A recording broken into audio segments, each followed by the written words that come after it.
Hello and welcome to Illuminated Movement Astrology. I am your astrologer, Nikki, here to talk today about Jupiter in Cancer.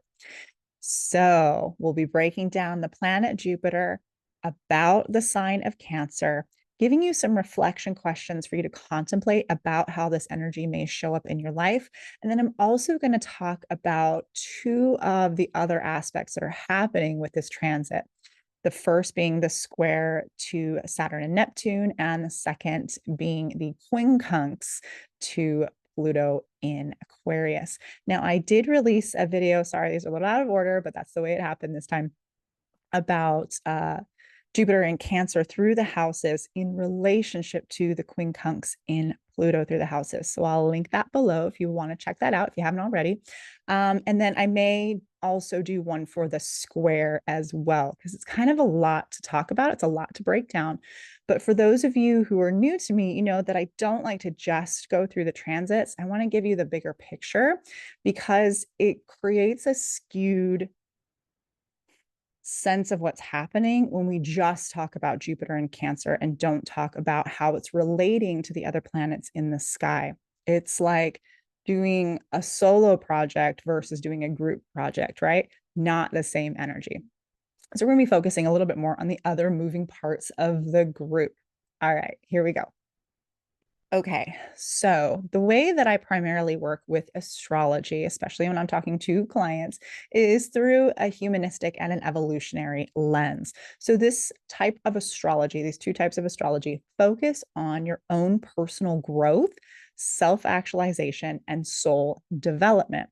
This is different than, say, astrology that focuses on world events, for example.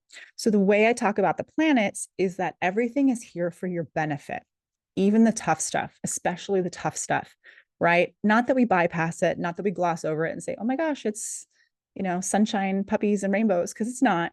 But giving you an understanding of what the planets are trying to accomplish can really help to ameliorate some of the challenging aspects that you may be facing when it's just like, what the heck is happening? I don't understand. Sometimes when we have a little bit more of the underlying story of what's being tried to accomplish, especially when it's tough, I find is a lot more productive in the long run. So that's the way I'm going to be looking at it for those of you that are new. Okay, the planet Jupiter, the biggest planet in our immediate solar system, spends about 1 year per sign.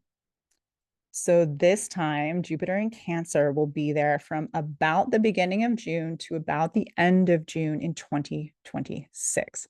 So we've got, let me make that more clear. It's the beginning of June of 2025 through the end of June 2026. It has a 12-year orbit, meaning it takes 12 years for it to go all the way around the zodiac, right? All the way around the sun. So what you want to do with this planet is you want to look at cycles of 12 in your own chart. Now, if you happen to have Jupiter in Cancer in your chart, this is going to mean it's a chart return. It's coming back to its home base in your particular chart. If you don't have Jupiter in Cancer, you'd want to look back to 12 years ago. What was going on then? You may find that there's a story or there's something that's ongoing in development within your own life. And there's other ways we can look at this too. We can break the 12 up into other increments. But for now, if that's enough for you, just look at the cycles of 12. So when we're talking about Jupiter, some of the benefits of the planet Jupiter's energy is we're talking about growth. We're talking about expansion and abundance. Okay, we're talking about luck, rewards, and thriving. We're talking about belief in general. So that could be belief in life, belief in the self, belief in a higher power, belief in benevolence, belief in religion. Okay. Any of those types of things fall under the umbrella of Jupiter. We're talking about optimism and faith, right? Having the sense that things are going to work out. We're talking about affluence and success. We're talking about generosity, goodwill, and grace, meaning and symbols. Jupiter is often associated with symbology and the search for meaning, particularly higher meaning, but it could be meaning of any kind. That's why it has to do with philosophy and ethics and all those kinds of things. Higher education, which means more like university or master level education, things that are above and beyond the basics. That's Jupiter's realm. The basic stuff is Gemini's realm. Jupiter is also associated with justice, morals, and ethics. And it has a lot to do with grand ideals and elevation. So that could be elevation of status. It could be elevation of thoughts. It could be things that just want to get bigger and higher and more. Okay. And Jupiter is not without its challenges. So one of the big challenges with Jupiter is disappointment, right? We can elevate things, make a big deal out of things, have expectations that are perhaps so puffed up that we don't get a chance to meet them, right? Jupiter really is the planet for me of reality versus expectations, that mean, okay? That can really be the realm of Jupiter in a lot of ways. The other big one with Jupiter is overdoing, okay? It's too much of something. So we might say, oh, we want just more and more and more of things. Well, not necessarily. Do you maybe want more debt? Maybe yes, maybe no. Maybe it's a good thing, but maybe it's overwhelming. Do you want to eat so much that you get sick? No, that doesn't feel great, right? Do you want to work so much that you collapse? No, we don't want to go there, right? So actually the antidote to Jupiter is a little bit of Saturn, because Saturn has boundaries. Saturn will bring things a little bit back more into containment.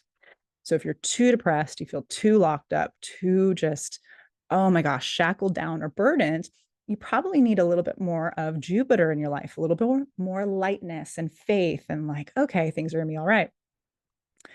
And then the reverse is also true, because we can get into grandiosity with Jupiter. So you can see with people who have a very strong Jupiter placement in their chart, or maybe a lot of things are aspecting Jupiter. Jupiter is very prominent. It rules lots of, maybe most of or part of the big three, things of that nature. Sometimes we can get a little too full of ourselves, right? If that's the case, it can be very braggadocious, right? And that's a little bit off-putting when you're on the receiving end of that. Jupiter can also be lazy. It can be freeloading because it expects other people, places, and things just to do the work for it. Okay. It's where we can be unscrupulous or immoral. So remember, the benefit would be morality, ethics. But when we have the lack of it, when it's under functioning, that's also a Jupiter thing. Okay. We can be with Jupiter indiscriminate or overly changeable. Okay. There can be this sense of imposter, could be just imposter syndrome, but it could also be actual fraudulent types of imposters. Okay. Hypocrites, deceptive people, places, or things, charlatans of all types. These also fall under the umbrella of Jupiter. Jupiter can be where we get addicted. Okay, addicted to pleasure, addicted to having things handed to us, addicted to the high life, whatever it is. And some of the challenges here can be, again, with religious, ideological, or philosophical trends towards zealousness, right? Where it actually gets damaging in whatever way that shows up. So, Jupiter, think about how Jupiter shows up in your life and in your chart. You may identify with some of these things and you may not, but this is what we're looking at for the next kind of 12 months in Cancer. So, Jupiter, the search for meaning. When we're working with the planet Jupiter, we want to start to develop faith in the underlying energies, right, that promote life itself. If we're using Jupiter, to its highest point, then we're really going to be having a renewed sense of faith in life, which I think we all need to more or less degree after the last, particularly 5 years that have been very, very difficult for all of us here on the planet. So this is a really beautiful place. And we'll talk about Jupiter being in Cancer also. That helps us a little bit more. But Jupiter really helps us with this idea of having belief, getting fulfillment through meaning, and the experience of being carried through life, that there is some sort of miraculous energy or angels or benevolent beings, energies, whatever your own personal belief system resonates with, that's Jupiter. And right now we're being asked to expand just kind of a little bit more beyond just our little mundane day to day in the body selves. And like, can we do something a little bit more? Not so big, right, that it gets out of control, but maybe just enough to where we can break to this next level in this new earth that we are all being asked to participate in creating. So, Jupiter also helps us be more enthusiastic, or at least gives us the invitation to be adventure seekers in this game called life that we are playing. Mythologically, Jupiter was the thunder god. He was supposed to be the protector of the people and the bringer of justice and order and victory. I have a lot of things to say about that, but I'll probably say that at another time, because that wasn't always true, right? Jupiter was often being a bit of a hypocrite himself and displaying some of the not so good qualities of the planet. Okay. The two signs that Jupiter rules are Sagittarius, which is mutable fire. Okay, it's the ninth sign of the zodiac, and it occurs at the end of fall, the change of the season before we go to winter. The other sign that Jupiter rules is Pisces, also mutable, and this time it's water. 12th sign of the zodiac, and that is the conclusion of winter. So when we're talking about Jupiter, we're also talking about two pivotal points of the year where we change quite dramatically. Okay, Jupiter rules over both mutable signs, meaning they're changeable, and then fire and water, which have to do a lot with passion and igniting the inner flame and caring about things. So it has that in common as well. When we're talking about Jupiter, we're talking about our aspirations and also where we have gifts, where we may receive gifts or we may be asked to share our gifts. Okay. So if we're talking about Jupiter in the natal chart, that's in your birth chart, Jupiter is going to show us where we have an ideal toward which we aspire or wish to be elevated. Okay, so that could be us wanting to be elevated, or it could be someone else, or some job or career or life path decision, or something along those lines that we look up to. Jupiter in our natal chart describes our natural gifts and talents. Okay, that's also along with our second house. But when we're talking about the planets, Jupiter is going to show us where we have things that come to us with ease. So sometimes they don't maybe necessarily show up in a way that stands out. We may not even be aware of them. Sometimes we might need other people to point them out to us. Okay. Jupiter also shows us where we can find success, where we can find luck in our chart. It's where we seek growth. It's where we're seeking higher learning, where we need to go a little bit more above and beyond. It describes our faith and our optimism and our attitude towards life. It talks about our philosophies, our beliefs, our religious attitudes, and also to some degree the culture in which we were raised as well. Natal Jupiter is also where we can be taken advantage of or where we can be disappointed. Okay. When we're talking about transiting Jupiter, so that's Jupiter moving around in the sky, this is where we are called towards positive growth and expansion, abundance, all those kinds of great words for the next year. So remember, it'll spend about 1 year in a sign, and then it's going to move to the next one, and so on and so forth. So this is also where we may be temporarily elevated or boosted or promoted in some way. This could be kind of on the flip side, or it seems on the flip side, it's not quite, is where we might find a cleaning out.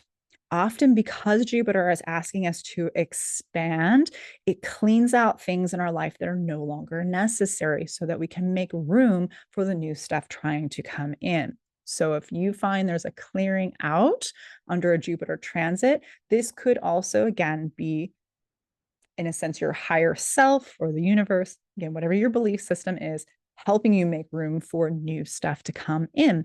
So do your best to go with the flow and allow those changes to happen. This could be also where we find a confrontation with our belief systems. We may find that our faith is, in a sense, put to the test during a Jupiter transit.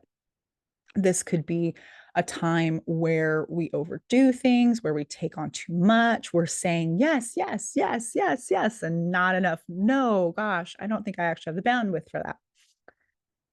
And this could also be a time where, again, we could be taken advantage of, or we could be disappointed.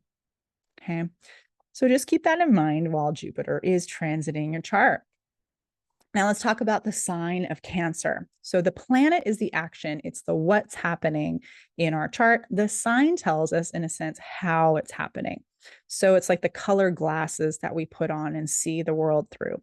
Or if you like, it could be a different character in a play. So if you were an actor being asked to do a role, you'd put on a robe for a certain type of role. You'd put on armor for another type. You might put on a swimsuit for another. Okay.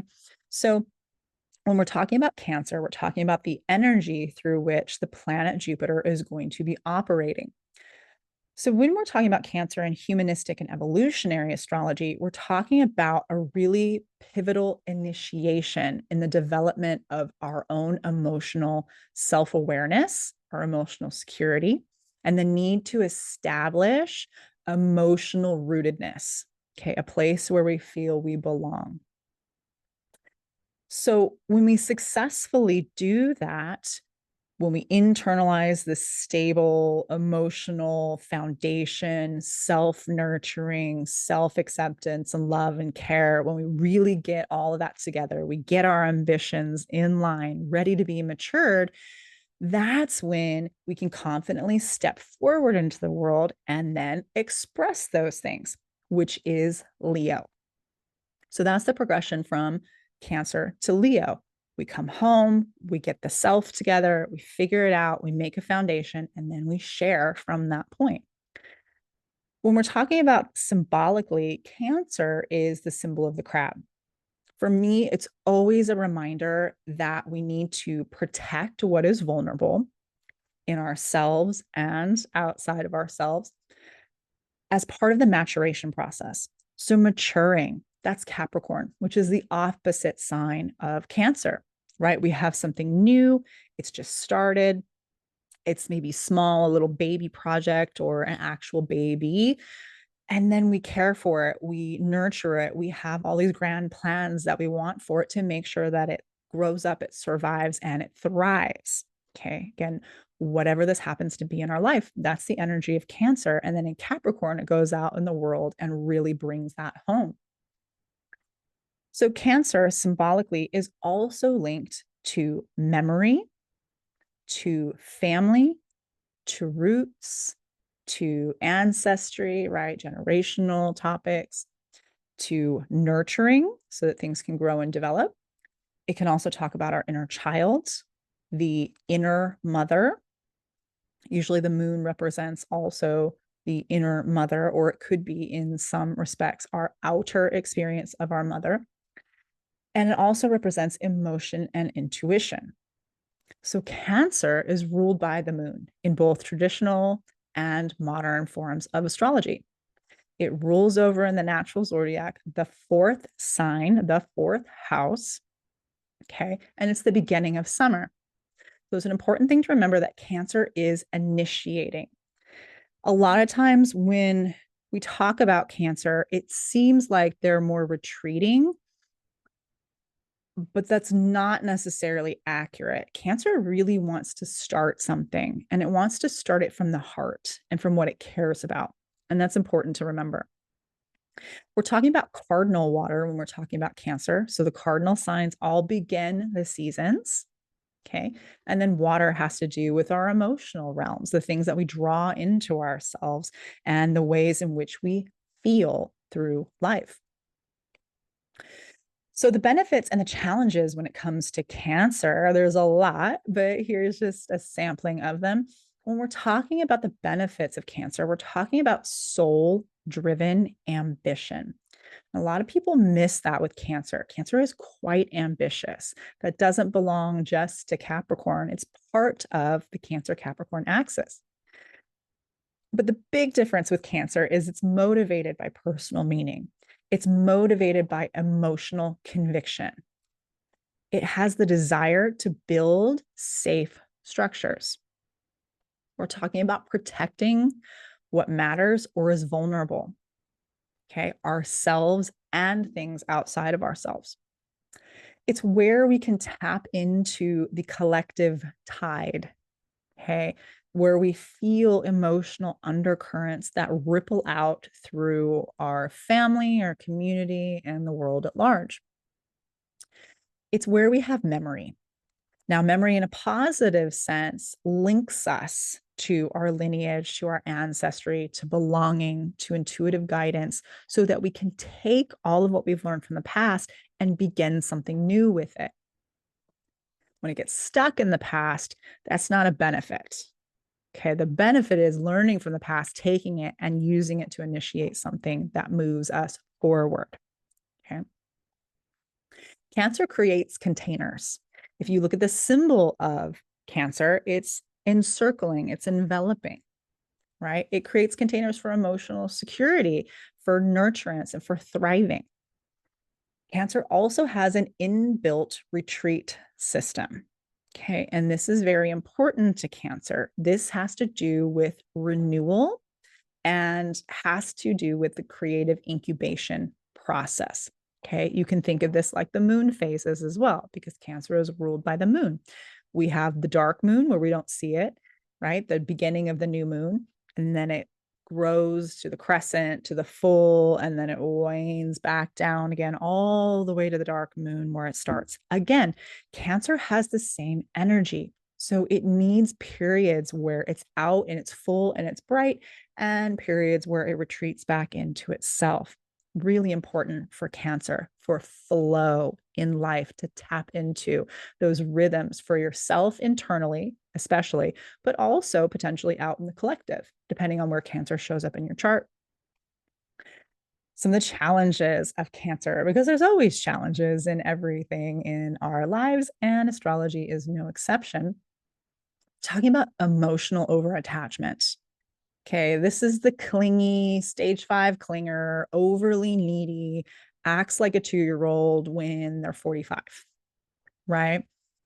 It can be where we get passive aggressive or moody or even emotionally suppressed, right? We may not want to feel what's going on, so we just bottle it all up and shove it down, right? And the problem with that is when we do suppress things, they don't go away.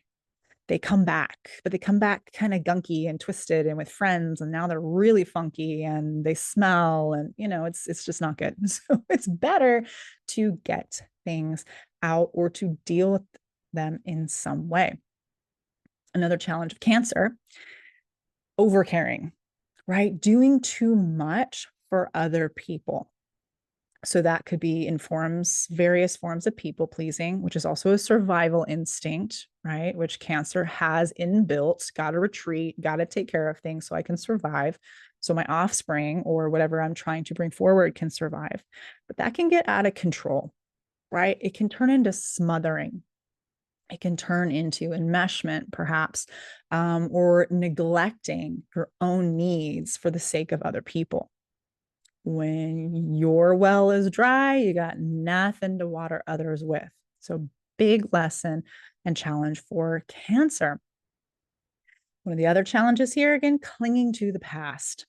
So, when we get stuck in the past, we're not moving forward, right? And there could also be potentially an over identification with family, whether that shows up as not wanting to grow up, or we get stuck in family systems or family stories that don't allow us to grow or are keeping us in modes that are unhealthy in some way.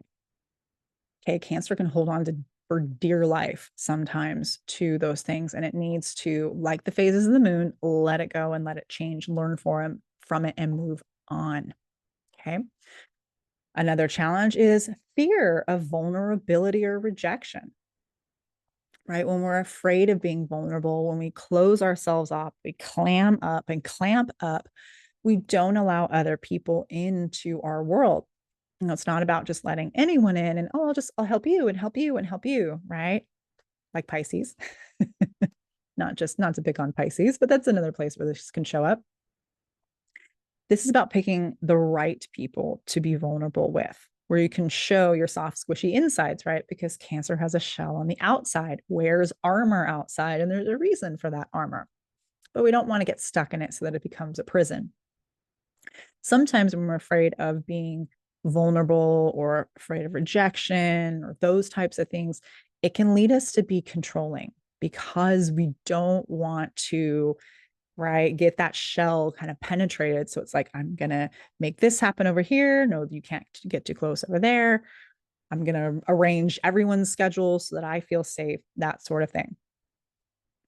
Now, the other big challenge from Cancer that I want to mention today is environments that don't support emotional safety, healthy nurturing, or tools for secure attachment and maturation. These are really important to Cancer.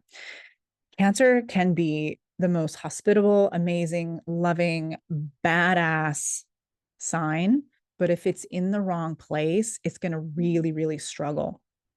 It's like being a palm tree in Antarctica. Nothing wrong with Antarctica, nothing wrong with the palm tree, but it's in the wrong place.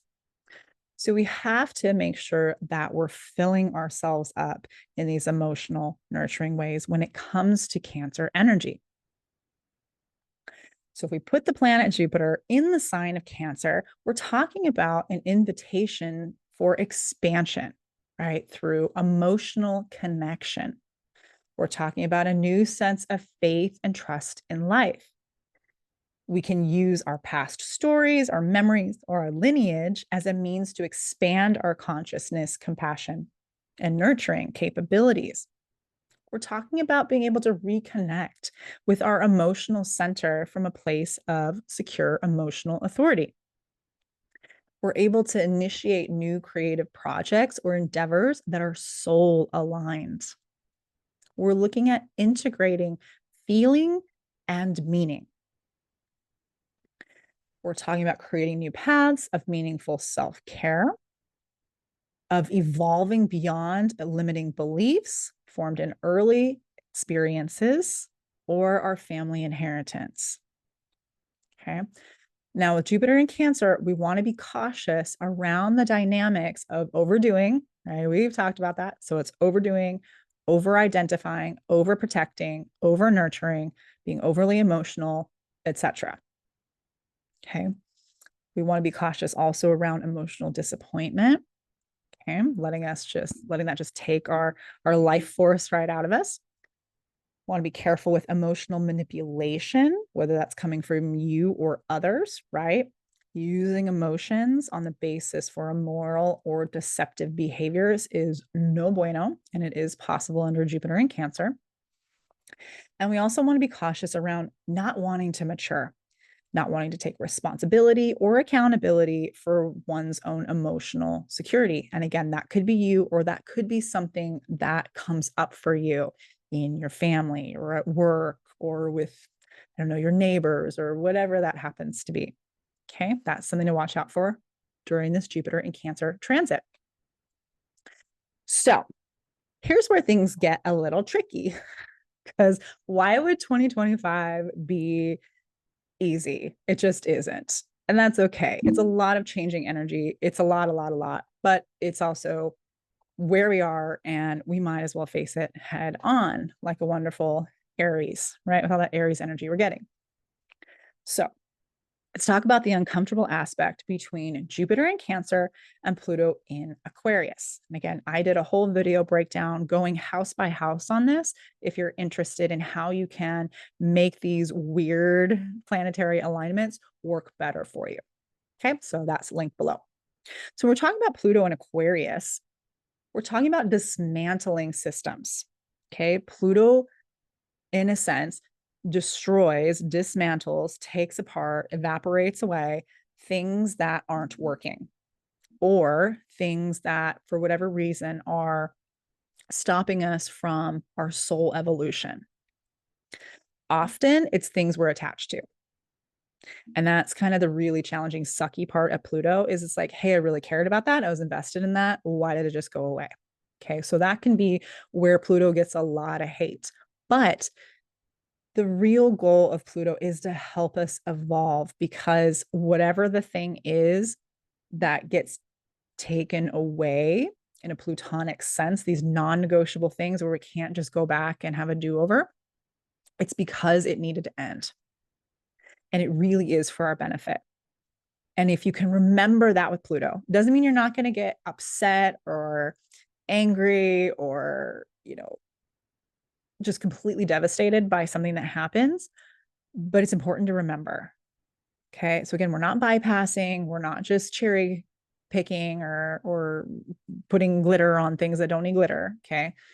But sometimes we do need to remember, like, okay, there is something bigger to what's happening. It's going to be okay. Even if right now it's absolute shit. Okay.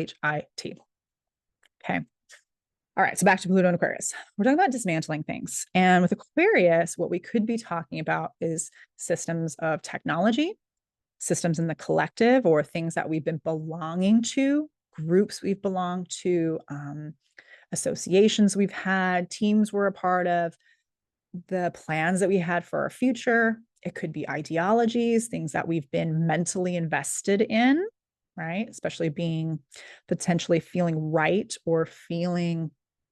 Aquarius can sometimes be, it's not just Capricorn, it's both Capricorn and Aquarius can be kind of elitist, where I like the astrologer Frank Clifford says Aquarius loves humanity, hates the people, right? And some are more equal than others, kind of that thing. So we can see that out in the collective right now for sure. So we want to take a look at that. We want to really take a look at what it means to be human. This is big for us right now where we are. Now, Pluto and Aquarius has happened previously. The last time it happened was around the French and American Revolution in the late part of the 1700s, the 1770s, and about 20 years from there. And it's happened previous to that as well. So I've done some videos on this. I probably should do more. The last time that Pluto and Aquarius was also in an age of air has been a long time.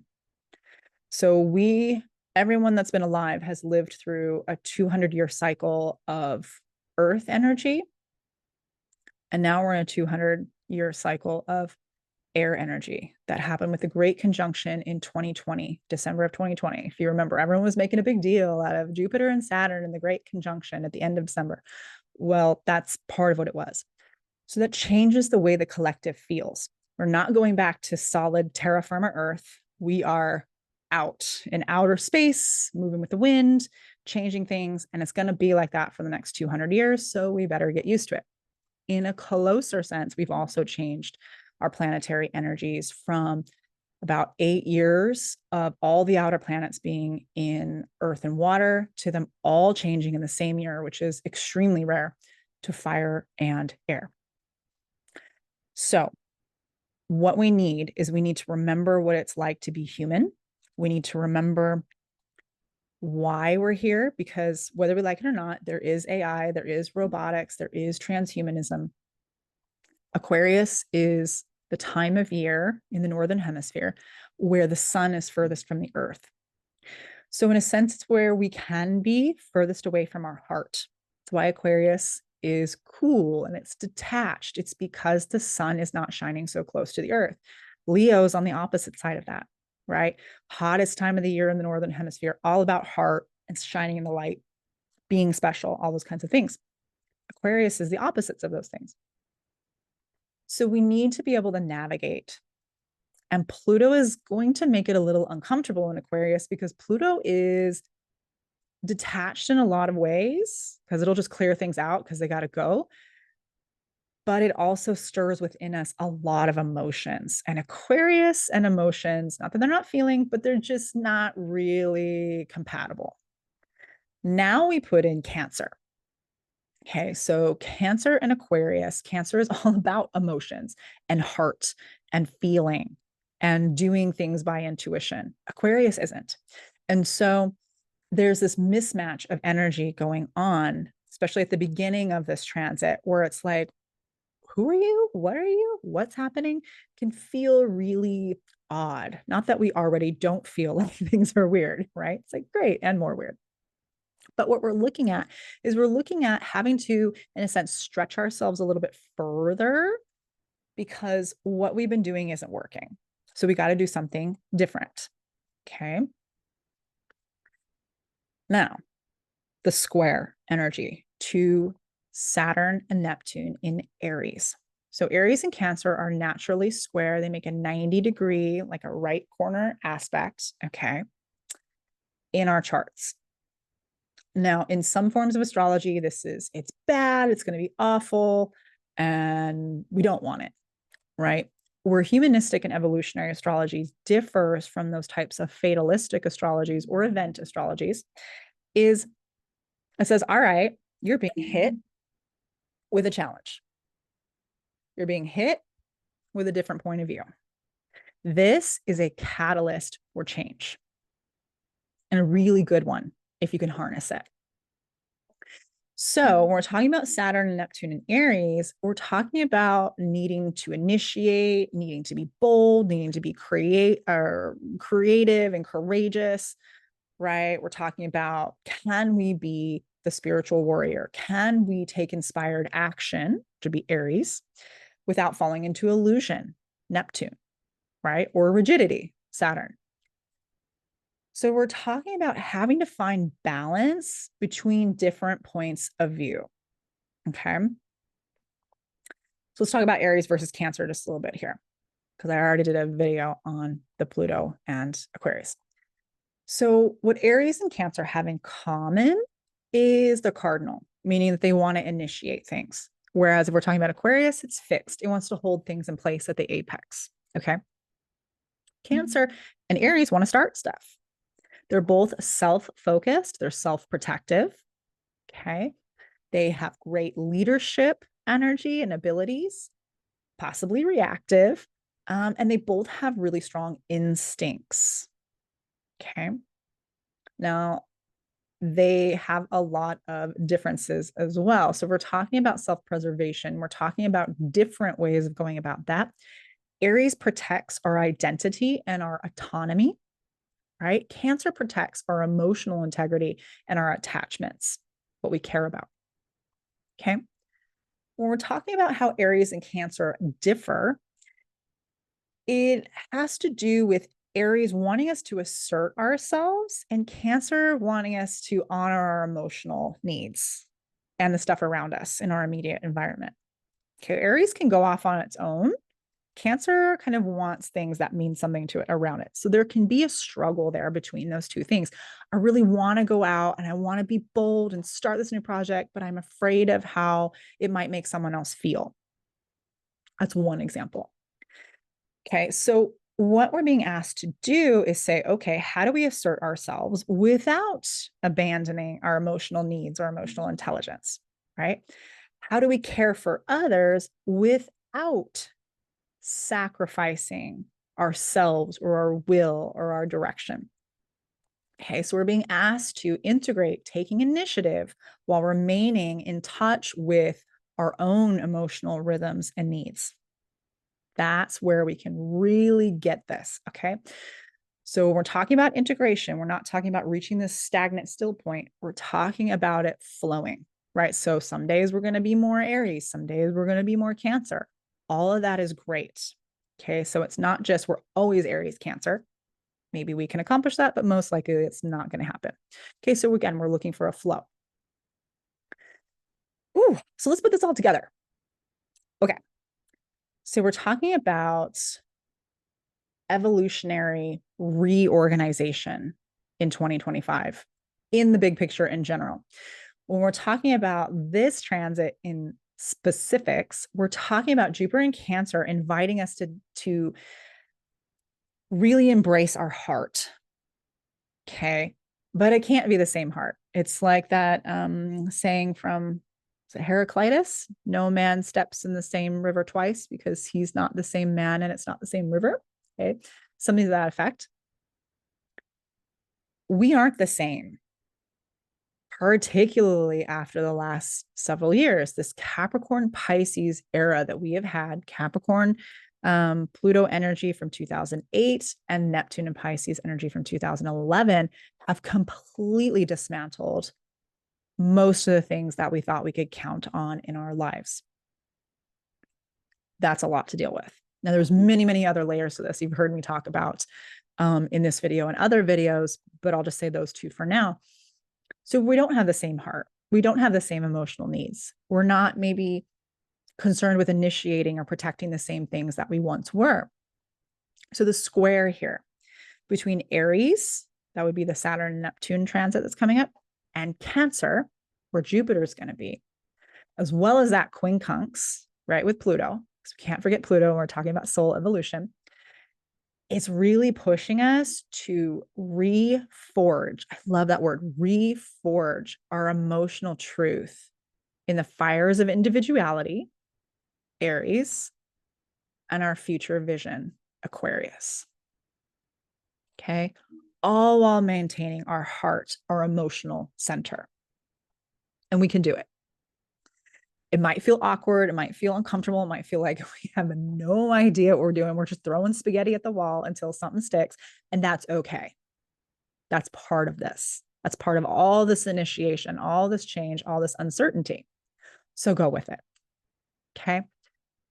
So this is the kind of configuration that really, really is asking us, again, to do things. It's not going to be comfortable. It's not going to be easy. It's not going to be familiar. We're in all unfamiliar territory here. But that's a good thing because we're all in it together in that kind of way. We're talking about emotional depth. We're talking about personal will, and we're talking about collective transformation. There is a way to unite all of those things, and we are all being invited to participate in the next level of humanity in ways that haven't happened in thousands of years. What a time to be alive. Like, holy shnikes, we're alive for this. And some days it's like, oh, holy shnikes, we're alive for this. Why? Okay. Both are true. So go with it. All right.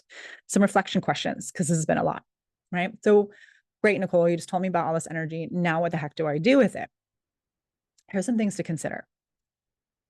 How can you take care of and encourage yourself through this time of personal and collective uncertainty? Okay, what does it look like to trust life while also taking responsibility for shaping it? What inner resources are you ready to claim as your inheritance, regardless of whether or not they were ever modeled for you? What new identity is trying to emerge through this pressure, and what part of you must be released in order to make room for it? Ooh, so there we have it. Again, 2025, huge initiation year. I mean, we are stepping through the threshold of things that, if it's been experienced before, it's been so long that there's no recorded, written down history, right? And even if we found it, we'd probably be making conjecture or projecting onto it. So we're really boldly stepping where no man, no woman, no person has ever stepped before. We're really on the edge of incredible changes, both personally and collectively. And that's exciting and scary all at the same time. Okay. So remember with astrology, this is big for me because there's so much astrology out there that is used to terrify people or can say really scary things that may or may not have any basis in reality. Okay. Especially for your personal chart, because you have your own soul map of how these things are playing out for you based on your experiences, your family history, the culture you grew up in, the environments, the people, the relationships, the jobs, the wins, the losses, all of the things that you've experienced shape who you are. And there's no one transit that can really encapsulate all of that, right? So just like there's no one transit that can, or one planet that can just reduce you down, it's the same with the transits. Okay, there's no one thing that just sums everything up. There's a collection of moving parts. Some you'll feel more, some you'll feel less. Okay. Don't let astrology terrify you. Okay. Don't let astrologers terrify you. If an astrologer tells you have a bad chart, that's the sign of a bad astrologer. Okay. Yeah, you may have a lot of challenging things, but some of the most amazing people have the most challenging charts that you might look at and be like, whoa. Okay. So again, don't let people terrify you. Don't let them scare you. It's BS. And we're so evolving past that. Okay. Those are old forms of controlling people through fear. And we're not doing that where we're going. Okay. We've done that. Thanks. It's been great. Bye bye. All right. Okay. So that's my spiel on Jupiter in Cancer. I hope that was helpful. Let me know how these transits are feeling for you. How are they working out? What's your concerns? What are you excited about? Let me know in the comments. I do my best to answer the comments and questions that you have as long as I'm able to. Until next time, take care. Mwah.